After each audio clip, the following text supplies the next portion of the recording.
Parliament సమావేశాలు ఆఖరి రోజు అలాగే సాగాయి. విపక్షాల ఆందోళనతో ఉభయ సభలు స్తంభించాయి.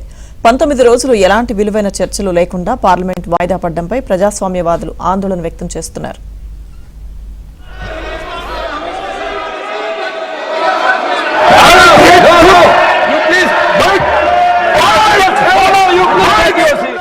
ఈసారి పార్లమెంట్ వర్షాకాల సమావేశాలు పూర్తిగా తుడిచిపెట్టుకుపోయాయి. 19 రోజుల పాటు సాగిన ఉభయ సభల్లో ఎలాంటి విలువైన చర్చలు జరగకుండానే నిరవధికంగా వాయిదా పడ్డాయి. అధికార విపక్షాల మధ్య సయోధ్య లేకపోవడంతో లోక్సభ, రాజ్యసభ పదే పదే స్తంభించిపోవడం దేశవ్యాప్తంగా చర్చనీయాంశంగా మారింది. ప్రజా ప్రాధాన్యత కలిగిన నిర్దిష్ట అంశాలపై తక్షణ చర్చ జరపాలని ప్రధాని అమిత్ షా సమాధానం చెప్పాలని విపక్షాలు పట్టుబట్టాయి.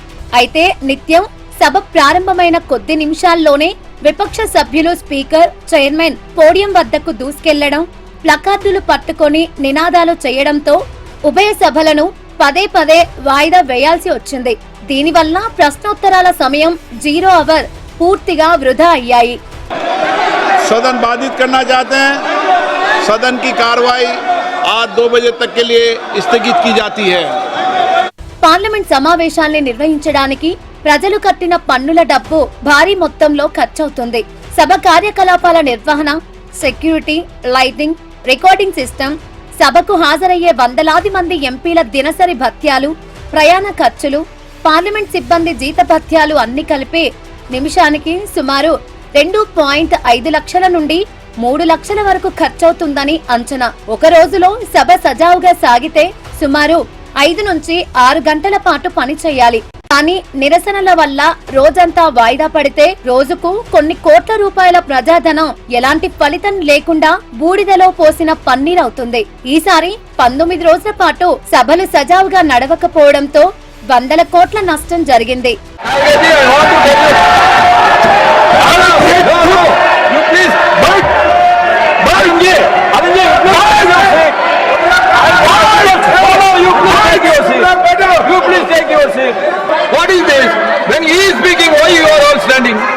పార్లమెంట్ సమావేశాల చివరి రోజున గందరగోళం మధ్య కేవలం 3 నిమిషాల వ్యవధిలో 11 కీలక బిల్లులను ఆమోదించారు. ఒక బిల్లు చట్టంగా మారే ముందు దానిపై అధికార, విపక్ష సభ్యుల మధ్య సమగ్రమైన చర్చ జరగాలి. బిల్లులోని లోపాలు, ప్రజా ప్రయోజనాలు, భవిష్యత్తులో వచ్చే ఇబ్బందులపై విశ్లేషణ జరగాలి. కానీ చర్చలు లేకుండా కేవలం మూజువాణి ఓటు ద్వారా బిల్లులను నిమిషాల వ్యవధిలో ఆమోదించడం వల్ల చట్టాల్లో చాలా లొసుగులు ఉండిపోయే ప్రమాదం ఉంది. ఇది న్యాయపరమైన చిక్కులకు, ప్రజల్లో అసంతృప్తికి దారితీస్తుంది. जो सदस्य प्रस्ताव के पक्ष में है वो हाँ कहें,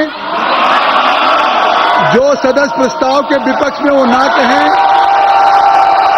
मेरे विचार में निर्णय हाँ वालों के पक्ष में हुआ है, हाँ वालों के पक्ष में हुआ है, प्रस्ताव स्वीकृत हुआ.